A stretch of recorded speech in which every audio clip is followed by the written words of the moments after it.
बिस्मिल्लाहिर्रहमानिर्रहीम। ये टॉपिक जो है, ये भी सब ग्रेड की स्ट्रेंथ मेजरमेंट करने का एक तरीका है। इसे हम मॉडुलस ऑफ सब ग्रेड रिएक्शन कहते हैं।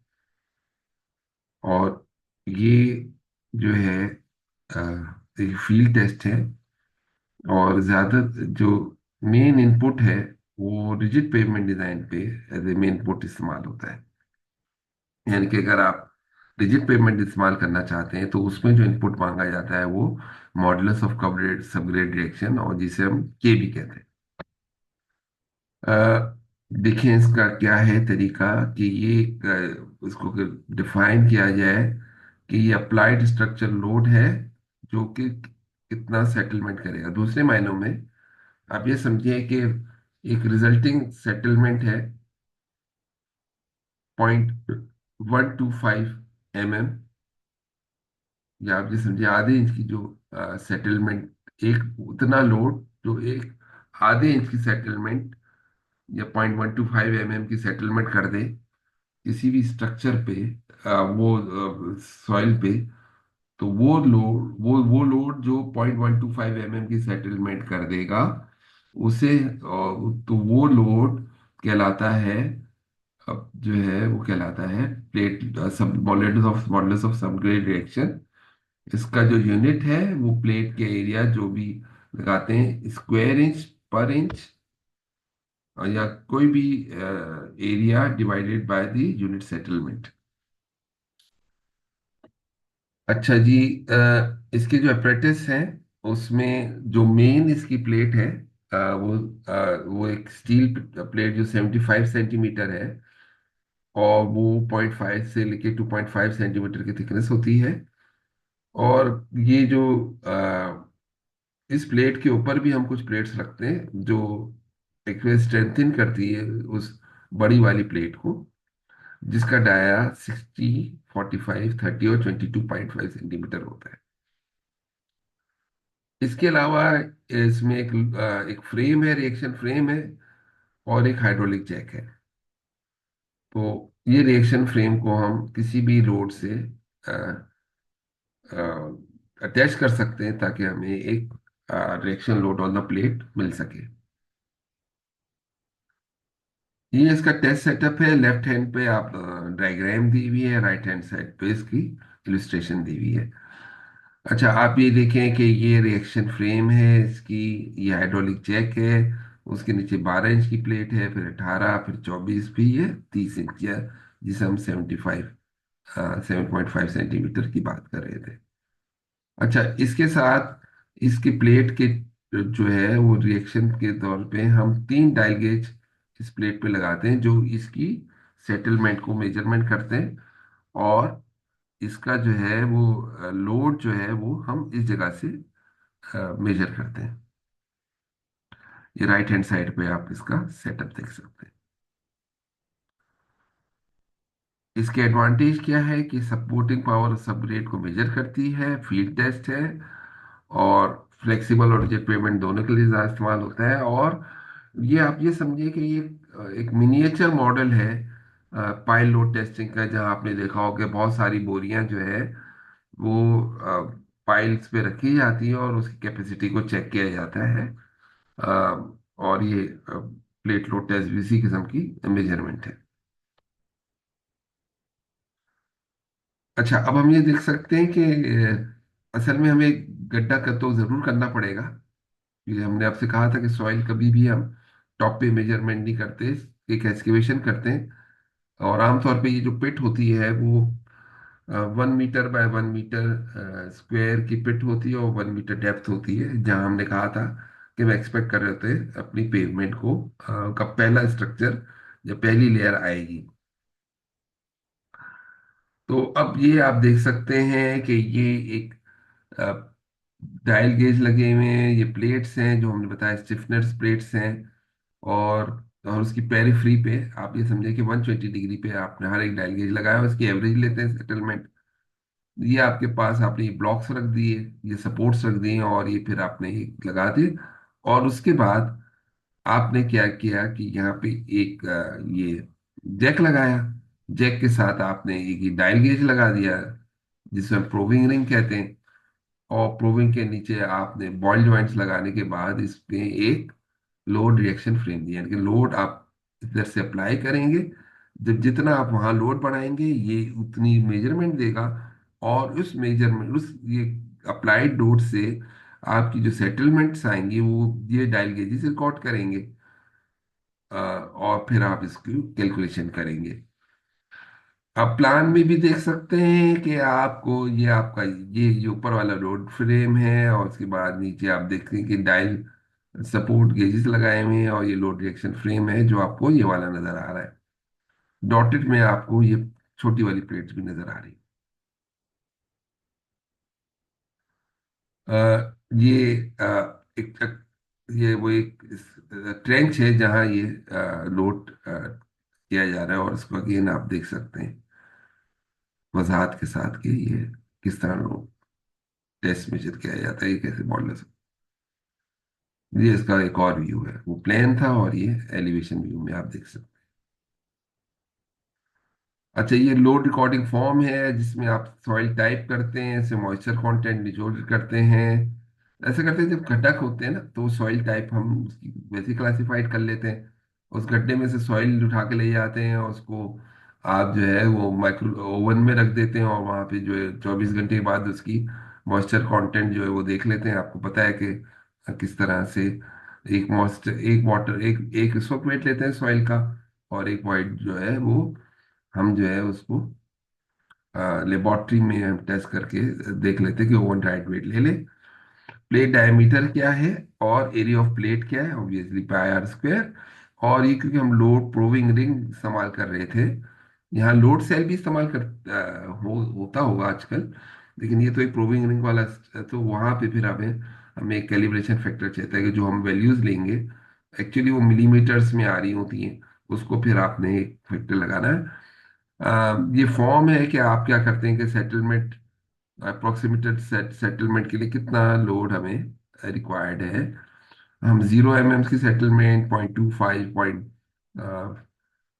0.25 के इंक्रीमेंट से लेके आप जाते हैं, चार रीडिंग्स लेते हैं, उसकी एवरेज रीडिंग लेते हैं, लोड पढ़ते हैं, और फिर जो है आप जाके जो है वो इससे इसकी कैलकुलेशन करते हैं। मतलब कि 125 mm के कॉरस्पॉन्डिंग जो वैल्यू होगी लोड की, उसको आप नोट कर लेते हैं। जहाँ ये मैंने अपना नाम लिखा हुआ है, असल में ये वो लोड है। असल में इसमें भी एक ग्राफ बनाते हैं ताकि करेक्शंस वगैरह का पता चल सके। वैसे तो आप 125 mm के सामने ही ले सकते हैं। तो जनाब, फिर हम कैलकुलेशन को दोबारा एक्सप्लेन इस तरह करते हैं कि ये ग्राफ प्लॉट होता है मीन सेटलमेंट जो एक्स एक्सिस पे बनाते हैं, और लोड जो वाई एक्सिस पे बनाते हैं। और हम ये देखते हैं कि वो प्रेशर जो 1.25 mm के सेटलमेंट कर दे, उस लोड को हम नोट करके अ, रखते हैं, और उसको यहाँ पे डिवाइड कर देते हैं। ठीक है जी। ये आपके पास ये फॉर्म हो गया। उसके बाद फिर हम इसकी जो वैल्यू ये मैं मादत चाहता हूँ, ये किलो न्यूटन पर मीटर क्यूब कभी नहीं होगा, वरना तो ये आपकी डेंसिटी हो जाएगी। ये हमेशा किलो न्यूटन पर मीटर स्क्वायर पर मीटर होगा। मैं बड़ी माजरत है इस चीज़ को मैं हमेशा स्टूडेंट्स को मना करता हूँ कि इसको ना लिखे, वरना डेंसिटी में आप कंफ्यूज हो जाएंगे। डेंसिटी नहीं है, ये प्लेट प्रोटेक्शन है। ये हमेशा किलो न्यूटन पर मीटर मीटर स्क्वायर पर मीटर नहीं होता। असल में देखे ना, मीटर क्या सेटलमेंट होगी, मीटर सेटलमेंट तो फिर तो दुनिया ही कहीं और चलेगी। असल में मीटर्स मिलीमीटर्स में होगा या माइक्रोन्स में होगा। इतना ज्यादा सेटलमेंट आप इतना सेटलमेंट मीटर्स में तो कभी नहीं आएगा। मीटर्स में आया तो स्ट्रक्चर बर्बाद हो चुका है। तो इसका ये जो मीटर है ना, एक्चुअली ये जाहिर बात है डेप्थ का है, लेकिन इसके जो यूनिट्स है ना ये एग्जेजरेटेड यूनिट ना लिखे। ये मिलीमीटर होंगे या माइक्रोन मीटर होगा, मैं नहीं समझता। या कब शायद सेंटीमीटर हो जाए, लेकिन मीटर तो कभी नहीं होगा। अच्छा जी, जब आपने ये रिएक्शन कर लिया तो अब हमें तीन किस्म के करेक्शन और करने, क्योंकि ये फाइनल वैल्यू नहीं है। अब करेक्शंस क्या है? Correction due to plate size. अब आपके पास 30 सेंटीमीटर की प्लेट नहीं थी, आपने दूसरी प्लेट लगा दी, ये भी हो सकता है। अच्छा, ये भी होता है कि आपने इस वक्त तो आप वहां पे क्यों इंस्टीट्यूट टेस्ट है, फील्ड पे टेस्ट है, तो आप इसको सेचुरेशन कंडीशन पे भी कर सकते हैं, लेकिन आमतौर पे हम सेचुरेशन कंडीशन में करते नहीं, इतना बड़ा इक्विपमेंट को सेट करना। और वो सेटलमेंट तो हम क्या करते हैं कि एक स्टैंडर्ड सेचुरेशन टेस्ट हमने पहले परफॉर्म किए हुए होते हैं, तो उससे हम जो है वो उसको फिर कंपेयर करके इसका करेक्शन निकाल लेते हैं। फिर ये प्लेट्स हैं, स्टिफनर्स हैं, वक्त के साथ हो सकता है कि सॉइल बड़ी हार्ड हो सकता है वो रॉक रॉक पे आप कर रहे हैं, तो प्लेट्स कहीं कभार कभी बैंड हो जाती है, तो उसका भी एक करेक्शन निकालना पड़ेगा। तो असल जो वैल्यू आई, उसको आपने तीन करेक्शन लगाने हैं: due to plate size, due to saturation, और due to bending of the plate. जो correction of the plate size है उसको आपने करना ये पड़ेगा कि आपने पेरीमीटर ओवर एरिया के अगेंस्ट यूनिट लोड का एक ग्राफ जो है वो प्लॉट करना पड़ेगा। और जब आप इसे प्लॉट करेंगे तो अगर ये रिलेशन आ जाए जो आप इस वक्त देख रहे हैं, तो ये अगर आपको याद हो, ये इक्वेशन वैसी है जैसे स्ट्रेट लाइन की इक्वेशन होती है: y is equal to n plus m x plus c. तो यहाँ पे y p हो गया, m स्लोप है, s जो है वो आप x जो है वो p अपॉन ए है जो आपका यहाँ आपने प्लॉट किया हुआ है, और n जो है स्लोप इंटरसेप्ट है। तो जब आप ग्राफ प्लॉट करेंगे तो ऑटोमेटिकली जब आप इस ग्राफ को मिलाएंगे तो आपको ये n और m वैसे ही मिल जाएगा। और आप जो है वो आराम से p की वैल्यू किसी भी प्लेट पे जो आपके पास प्लेट है उससे आप निकाल सकते हैं। ये तो प्लेट साइज से हो गया। अच्छा, अब हमने करना क्या है कि अ, जो हमारे पास अनसेचुरेटेड कंडीशन, ये के यू जो है ये सब्सक्रिप्ट है, अनसेचुरेटेड या ड्राई कंडीशन की बात है। तो हम जब अनसेचुरेटेड टेस्ट कर रहे थे तो हमारे पास डेल्टा यू की वैल्यू आई, और उससे हमने के यू की वैल्यू निकाली अनसेचुरेटेड। और हम करेंगे क्या, सेचुरेशन करने के लिए जो डेल्टा एस होता है, ये आप ये समझिए कि डेल्टा यू और डेल्टा एस के दरमियान एक रिलेशन कहीं मौजूद है, तो उससे आप ये केस निकाल सकते हैं। दूसरे मायने में अगर ना पता हो तो आप पी 10 psi के स्ट्रेस पे जितना डिफ्लेक्शन होगा वो आप अनसेचुरेटेड कंडीशन और सेचुरेटेड कंडीशन पे वो आप इसको लेके और जो ड्राई कंडीशन में जो के यू की वैल्यू है उससे मल्टीप्लाई कर दें, तो आपके पास सेचुरेटेड कंडीशन में के की वैल्यू आ जाएगी। ठीक है जी। अब आखिर में एक और रह गया कि आपने क्या है कि एक वैल्यू निकालनी है सम बेंडिंग ऑफ प्लेट्स, हो सकती है हाई मॉडुलस, अगर आप बात करेंगे जैसे मैंने कहा रॉक इस्तेमाल करेंगे, तो फिर करना ये है कि जो आपने के वैल्यू ली है एक ग्राफ सा मौजूद है कहीं, और ये कन्वेंशन तो वहां पे जो करेक्टेड के पी एस आई है, आप क्या करेंगे के की वैल्यू को इसमें इंटरसेप्ट करेंगे, और जब करेक्टेड वैल्यूज हैं उससे आप दे सकते हैं। अच्छा जी, अब क्या जिस तरह हमने कोरिलेशन बताया था रेजोनेंट मॉडुलस और सीबीआर के दरमियान, तो यहाँ पे भी अ, हमारे पास सीबीआर टेस्ट जो कि बहुत कॉमन टेस्ट है, अगर इसमें हम वही बात है अगर सीबीआर टेस्ट कर लें और प्लेट लोड टेस्ट ना करें तो हमारे आसानी से हमें एच टू 2002 NCHRB 1-37 जो प्रोजेक्ट है जिससे आपने एच टू 2002 की पेमेंट डिजाइन गाइड तैयार की है, ये मैकेनिस्टिक पेमेंट है, तो वहां पे उन्होंने के की वैल्यू निकालने का ये आसान सा कोरिलेशन दिया हुआ है, जिसमें आप सीबीआर की वैल्यू को 1500 से मल्टीप्लाई करके 26 से डिवाइड करते हैं और 0.7788 से।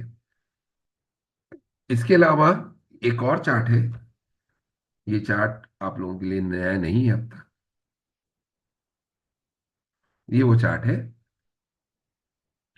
इस चार्ट में क्या है कि आपके पास आपने करना ये है कि माफी,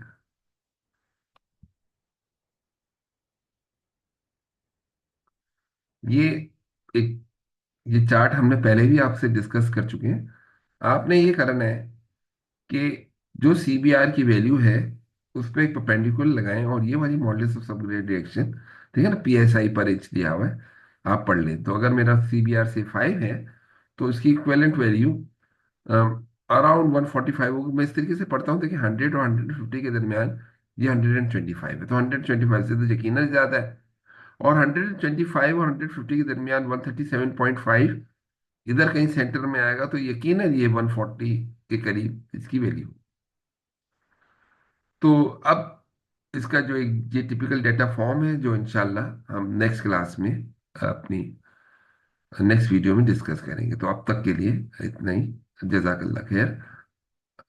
उम्मीद है कि मेरी कोशिश है आपको ऑनलाइन या वीडियो से पढ़ाने की, वो अ, अपना असर और मेरा वक्त और आपका वक्त जो है बचाएगी और आपको कॉन्सेप्ट्स क्लियर करने में मदद देगी। जजाक। अपना ख्याल रखिएगा। अल्लाह हाफिज।